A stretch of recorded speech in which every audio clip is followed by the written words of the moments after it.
As a gardener who would rather garden in full sun instead of shade, I have to say that I'm very fond of oak trees. There's just something appealing about these stately, majestic trees. I think one reason I like them is because the oak tree is known as a symbol of strength. There are over 600 species of oaks worldwide, and right here in Oklahoma we have 26 species. Most of them are good-sized trees, and a few are more shrub-like. The fruit of the oak tree is, of course, the acorn, and they are as varied as the different species are. Acorns make really good food for squirrels, deer, wild turkeys, and a few other birds. Oak trees are good sources for hardwood lumber, and several of them make excellent landscape specimens. On today's show and next week's show, we'll be talking about different types of oaks. Oaks are in the beech family. They're in the genus Quercus. Oaks can also be divided into two subgenera, the Lepidobalanus and the Erythrobalanus, or the white oak group and the red oak group. Right behind me is a chinkapin oak in the white oak group, and I'll show you some of the characteristics of the white oaks. The leaves of white oaks are typically round-lobed, and they don't have little hair-like bristles or awns along the leaf margin or at the tip. The acorns of the white oaks are produced on the current season's growth.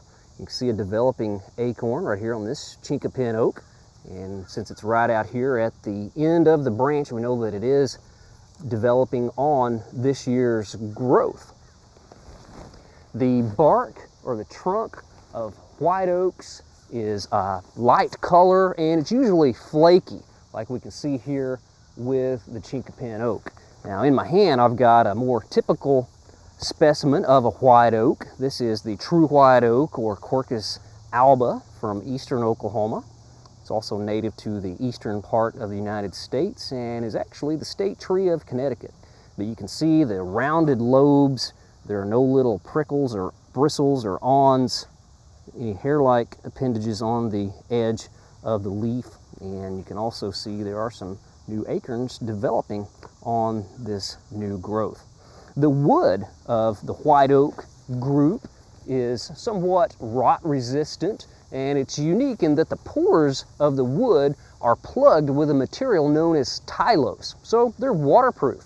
For that reason, oak wood has been used to build ships and still used a little bit to build boats today. And another application of white oaks is in the construction of whiskey barrels. There are quite a few distinct differences between white oaks and red oaks. Right here we've got a pin oak, which is in the red oak group, and if you look at the leaves, you'll see that out on the edges or the margin there are little bristles or awns, A-W-N-S, and these are typical of the red oaks. If they're not along the edge of the leaf, the red oak tree may have an awn or bristle on the very tip. Now right over here we have a water oak, and earlier we were looking, and a lot of these leaves don't have a bristle out on the tip, but we did find a few leaves of our water oak, which is also in the red oak group, with the single bristle at the tip of the leaf. Now another distinctive difference between the red oaks and the white oaks is the time that it takes the acorns to mature. Now on the white oaks, the acorns are maturing on the first season's growth, but on red oaks, mature acorns only appear on the second year's growth. If you could see right here on this water oak, the new growth started from this point this spring, and we got a different color here. So that's how much the tree has grown in this portion this year.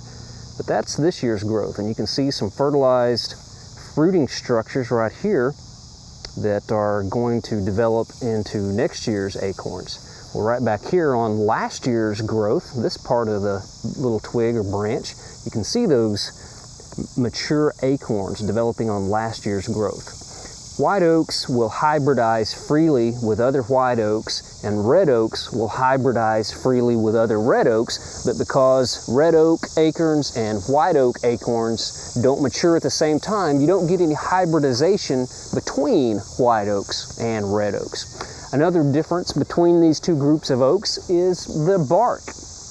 The bark of the red oaks, instead of being flaky, is more rigid or smooth when it's young, and then becoming rigid, almost black, as it gets older. The red oaks are typically a little bit faster growing than the white oaks. The wood of red oaks is different than that of white oaks in that the pores do not contain tylose, that watertight material, so the wood doesn't hold water, and it's also a little more susceptible to decay. We've got an semblance of oak branches here in these vases to just talk about some of the different types. We talked about the true white oak, or Quercus alba, earlier with those rounded lobes, and again a white oak with the acorns for this year developing on the new growth. The underside of the leaves are somewhat pale, so it looks a little bit white on the backside of the white oak leaves.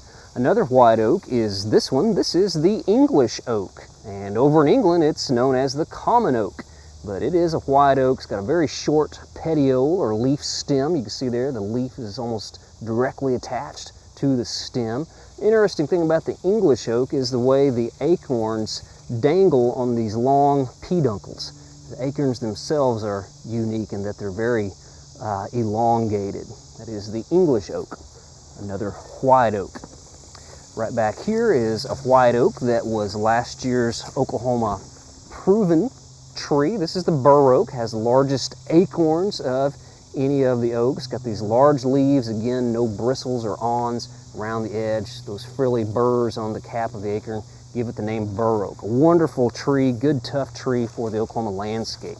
Right here we have a white oak that a lot of us are probably familiar with. This is the post oak, and the leaves of the post oak somewhat resemble a cross. If you look at those, got those large lobes there. Again, no awns or bristles, acorns developing on this year's twigs.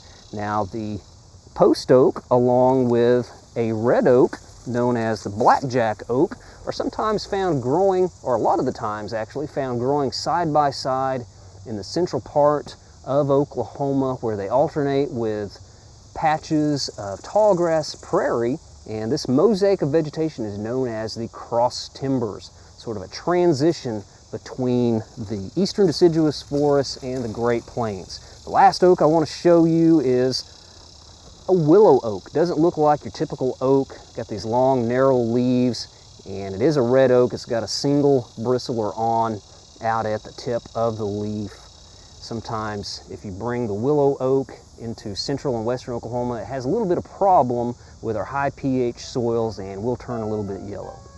Well, I hope you've enjoyed this edition of Oklahoma Gardening. Come back next week and join us again. We'll talk about a few other species of oak.